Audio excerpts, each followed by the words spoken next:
Et parlant de nouvelles manières dont on peut rapporter la nouvelle, on a ici Mme Carla Beauvais qui a participé à une expérience Inside Disaster. Parle-nous un peu de cette expérience-là, de ce blog et ce blog vidéo. Oui, en fait, c'est une équipe qui est partie le 14 janvier en Haïti. Ils sont basés à Toronto.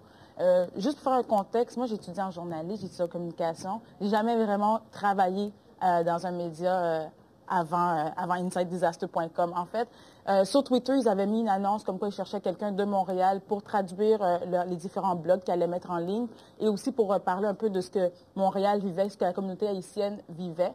Donc, j'ai commencé à travailler comme ça pour eux. Ils sont partis une équipe de 3 pendant 28 jours en Haïti. Ils ont tourné différents clips. Et qu'est-ce qui était vraiment particulier, c'est que ce qu'ils nous montraient, c'était pas ce que les nouvelles... tu sais, on va dire, tu regardes TVA, LCN, RDI, tout le monde a la même nouvelle. Eux, ils avaient vraiment des histoires différentes, particulières. Ils étaient 24 heures sur 24 avec les gens. Ils tournaient 24 heures quasiment.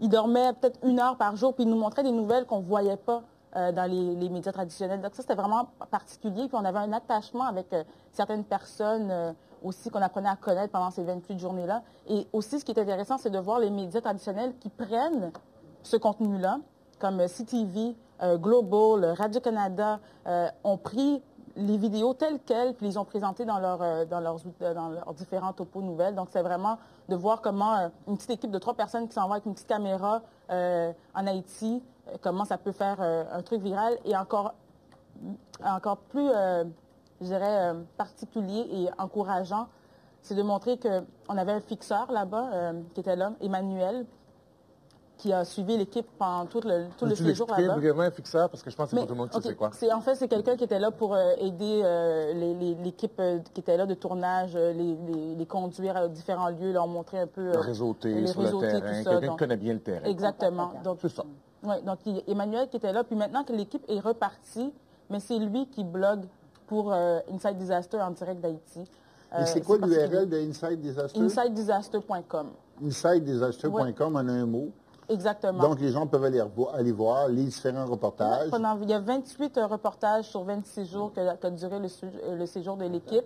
Et il y a tellement de choses qui se sont produites à travers justement l'outil, le fait qu'on utilisait Twitter, Facebook, Flickr pour mettre les différentes photos du site. J'ai emmené des vidéoclips, on peut voir le site présentement en ligne.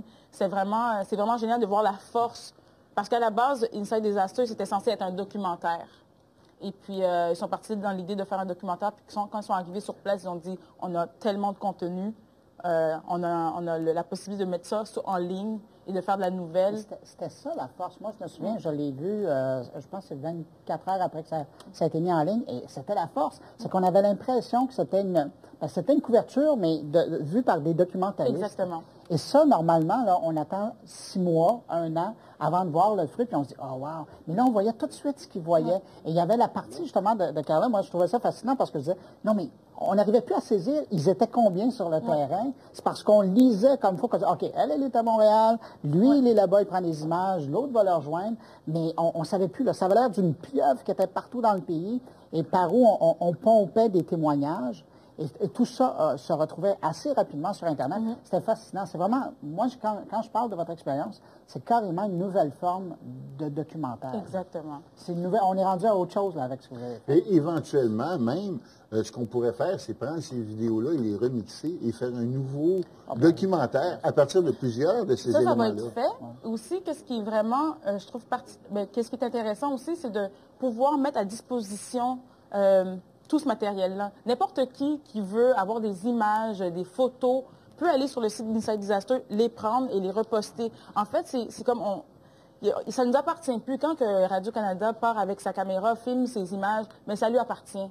Tandis que là, avec ces outils-là, justement, on filme les images, on prend des photos, mais il y a plein de sites, j'ai une liste de sites qui ont repris nos images, qui ont repris les photos, puis qui donnent les crédits, bien évidemment, mais ça ne nous appartient plus. C'est sur la toile, les gens en font ce qu'ils veulent, puis c'est là où est-ce qu'on est rendu.